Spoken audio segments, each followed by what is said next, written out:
సిద్దిపేట నియోజకవర్గం లింగారెడ్డిపల్లి 1వ వార్డులో ఇటు బీఆర్ఎస్ ఇటు కాంగ్రెస్ గత 3 రోజుల నుంచి ప్రెస్ మీట్లు పెడతా ఉన్నారు. ఇటు బీఆర్ఎస్ పార్టీ అభివృద్ధి చేసిందంటే లేదు, కాంగ్రెస్ పార్టీ అధికారంలోకి వచ్చిన తర్వాతనే అభివృద్ధి పనులకు మళ్ళీ మేము భూమి పూజలు చేస్తున్నామని చెప్పి ఇటు కాంగ్రెస్ పార్టీ నాయకులు అంటున్నారు.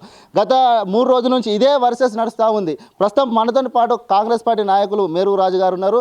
మరిన్ని వివరాలు అతను అడిగి తెలుసుకునే ప్రయత్నం చేద్దాం. అన్న చెప్పండి, గతంలో బీఆర్ఎస్ పార్టీ 10 సంవత్సరాలు అధికారంలో ఉన్నప్పుడే మేము ఏదైనా అభివృద్ధి చేసినాము, కొన్ని పనులు మాత్రం పెండింగ్లో ఉన్నాయి, అవిటికి ఇప్పుడు ఏదైతే ఇక్కడ ఉన్న ఇన్ఛార్జ్ వచ్చి కొబ్బరికాయలు కొట్టి ఆ పనులను ప్రారంభించారని చెప్పి అంటున్నారు. మరి ఇంత అభివృద్ధి చేసుకునే టైంలో ఈ పంచాయతీ అనేది ఎందుకు పెట్టుకుంటున్నారన్న? పంచాయతీ అనేది మేము పెట్టుకోవడం లేదు. అభివృద్ధి 10 ఏళ్ళ టీఆర్ఎస్ ప్రభుత్వంలో అభివృద్ధి చేసినామంటుండ్రు. అభివృద్ధికి ఇట్లా ఫస్ట్ వాటిలో జరిగితే మళ్ళీ మేము చేయడానికి అనేది అభివృద్ధికి ఏమి ఉండకపోలే కదా, ఎందుకని ఉంటుంది? అన్ని పెండింగ్ పెట్టిండ్రు వాళ్ళు. కేవలం నామమాత్రంగా చెప్పడం తప్ప వాళ్ళు పని చేసింది ఎక్కడ లేదు. వాళ్ళు నిజంగా అభివృద్ధి చేసి ఉంటే పోచమ్మ గుడికి కంపౌండ్కు నేను ఎందుకు నిధులు తీసుకొస్తా? వర్క్ అయితే ఎస్సీ మాల కమ్యూనిటీ వాళ్ళకి ఎందుకు తీసుకొస్తా? పిల్లలు హై స్కూల్లో ఇంటికంచే వాటర్ కొంచెవుతుండ్రు, మధ్యాహ్నం వరకు సరిపోతలేవు, లంచ్ టైంలో వాటర్ వస్తలేవు అని చెప్పి 6 ప్లాంట్ను కూడా నేను ఏర్పాటు చేయడం జరిగింది. 2 ఐమాక్స్ లైట్లను కూడా ఏర్పాటు చేయడం జరిగింది. ఇట్లా ఒక్కొక్కటి అభివృద్ధి అనేది మేము చేసుకుంటూ పోతున్నాం. వాళ్ళు నిజంగా మొత్తం అభివృద్ధి చేసి ఉంటే మాకు అనేది ఏం ఛాన్స్ ఉండకపోవు కదా, వాళ్ళు చేయలేరు అని చెప్తున్నారు. అంటే బీఆర్ఎస్ పార్టీ ప్రభుత్వం కోల్పోయి మధ్యలో ఈ పనులన్నీ పెండింగ్లో ఉన్నాయి, ఒకవేళ మా ప్రభుత్వం ఉంటే మేమే అభివృద్ధి చేసేవాళ్ళం అని చెప్పి అంటున్నారు కదా వాళ్ళు. ఎస్, మీరు 10 ఏళ్ళు ఉన్నారు కదా, 10 ఏళ్ళు ఉన్నప్పుడు ఒక కమ్యూనిటీ హాల్ను కూడా మీరు దాదాపు 8 నుంచి 12 కమ్యూనిటీ హాళ్ళు ఉంటాయి మా లింగారెడ్డిపల్లి ఫస్ట్ వార్డులో. ఎన్ని కమ్యూనిటీ హాళ్ళు నువ్వు పూర్తి చేసినావు? ఒక్కొక్క సంఘానికి 20-25 లక్షలు ఇస్తే ఎన్నడో కంప్లీట్ అయ్యేది. ఏడాదికి 1-2-3 సంఘాలకు ఇచ్చిన అన్ని సంఘాలు అయిపోవు 10 ఏళ్ళల్లో. నువ్వు ఇయ్యలేని పరిస్థితి ఉంది కదా. 1-2 అభివృద్ధి చేసినామని చెప్పి అన్ని సంఘాలకు బురద పోయడం అది తప్పు ముచ్చట. 1-2 సంఘాలు తప్ప అన్ని సంఘాలు పెండింగ్లో ఉన్నాయి. అది వాళ్ళు ఆత్మవిమర్శన చేసుకోవాలని చెప్తున్నా. దరిదాపు లింగారెడ్డిపల్లికి 10 నుంచి 15 కోట్ల అభివృద్ధి పనులను గత బీఆర్ఎస్ ప్రభుత్వం ఉన్నప్పుడు రిలీజ్ చేసిందని చెప్తున్నారు. అది వాస్తవం కాదు, తప్పు ముచ్చట. 15 కోట్లు ఇట్లా ఈ వాటిలో రిలీజ్ చేస్తే ఎక్కడికి పోదామన్నా సిద్ధం. ప్రతి గల్లీకి పోదాం, సీసీ రోడ్లు లేవు, డ్రైనేజ్ కాలేదు, సంబంధించిన వార్డుకు సంబంధించిన కులాలకు సంబంధించినటువంటి భవనాలు కూడా కంప్లీట్ కాదు. 15 కోట్లు ఏడబెట్టిండ్రు.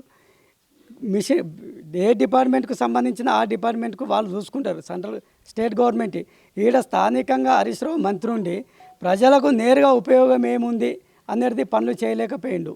1వ వార్డుకు వివిధ సంఘాలకు వాళ్ళకు సంబంధించిన భవనాలకైనా వాళ్ళకు సంబంధించిన కాలనీలో సీసీ రోడ్లు అయినా మేమే బీఆర్ఎస్ పార్టీ అధికారంలో ఉన్నప్పుడే చేయించినాము, కేవలం కొన్ని పనులు మాత్రమే ఆగిపోయినాయి అంటున్నారు. అవును, మీ ప్రభుత్వంలో పనులు కాలేవు కాబట్టే మా కాంగ్రెస్ ప్రభుత్వం వచ్చింది. మాకు ఇక్కడ లోకల్ ఎమ్మెల్యే లేకున్నా కానీ జిల్లా ఇన్ఛార్జి మంత్రివర్యులతో మా కాన్స్టిట్యున్సీ ఇన్ఛార్జి పెద్దలు హరికృష్ణన్న గారి సహకారంతో వార్డును అభివృద్ధి చేసుకుంటున్నాం. ఈ ఇందిరమ్మ ఇండ్లు ఇప్పుడు కూడా కాంగ్రెస్ పార్టీ అధికారంలోకి వచ్చిన తర్వాత కేవలము గతంలో బీఆర్ఎస్ పార్టీ అధికారంలో ఉన్నప్పుడు ఎవరైతే బీఆర్ఎస్ పార్టీ నాయకులకు ఇచ్చుకున్నారో మీరు కాంగ్రెస్ పార్టీ నాయకులు కూడా సేమ్ అదే విధంగా యాస్టేజ్గా కాంగ్రెస్ పార్టీ కోసం పనిచేసే వాళ్ళకే ఇందిరమ్మ ఇండ్లు ఇస్తున్నారు అంటున్నారు. అట్లాంటిది ఏం లేదు. వాళ్ళ 10 ఏళ్ళ పరిపాలనలో దళిత బంధు అనేది ఒకటి వచ్చింది. కేవలం టీఆర్ఎస్ పార్టీకి సంబంధించినటువంటి పెద్ద నాయకులకు మాత్రమే దళిత బంధు అందింది. ఇంకోటి బీసీ నిధులని పెట్టిండు, లక్ష రూపాయలు. అది కూడా వాళ్ళ బీఆర్ఎస్ పార్టీలో జెండా మోసినోళ్ళకే ఇచ్చిండ్రు. అది మా సిద్ధాంతం కాదు.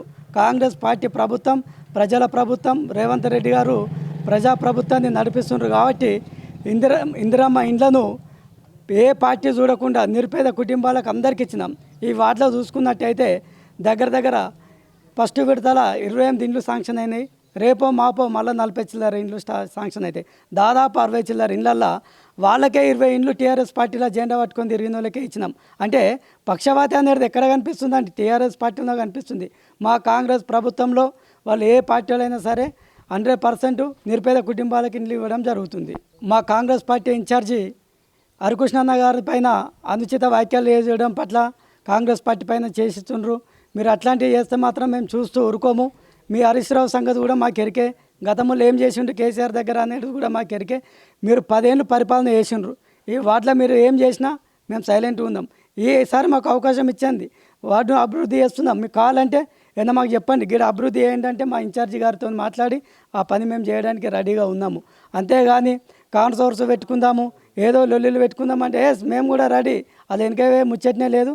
తప్పకుండా దేనికైనా సిద్ధమే ఉన్నాం. అభివృద్ధిలో ఎంత సిద్ధంగా ఉన్నామో కాన్సోర్స్ కూడా సిద్ధం అంటే సిద్ధంగానే ఉంటామని కూడా నేను తెలియజేస్తున్నాను. రైట్. కాంగ్రెస్ పార్టీ అధికారంలోకి వచ్చిన తర్వాత మీరు పెండింగ్లో పెట్టిన పనులను మేము పూర్తి చేస్తున్నాం. మీకు ఎక్కడన్నా ఇంకా పెండింగ్లో ఉన్న పనులు ఉంటే మా దృష్టికి తీసుకొస్తే మేము అవన్నీ క్లియర్ చేస్తామని చెప్పి కాంగ్రెస్ పార్టీ నాయకులు అంటున్నారు. ఒకవేళ మా ఇన్ఛార్జ్ పైన కానీ మా మా మా కాంగ్రెస్ పార్టీని బదనాం చేసే ప్రయత్నం చేస్తే మాత్రం మేము ఊరుకున్న ప్రసక్తి లేదని చెప్పి కాంగ్రెస్ పార్టీ నాయకులు చెప్తున్నారు. కెమెరా పర్సన్ అంజితో రాజేష్, సిద్దిపేట, మన కర్తవ్యం.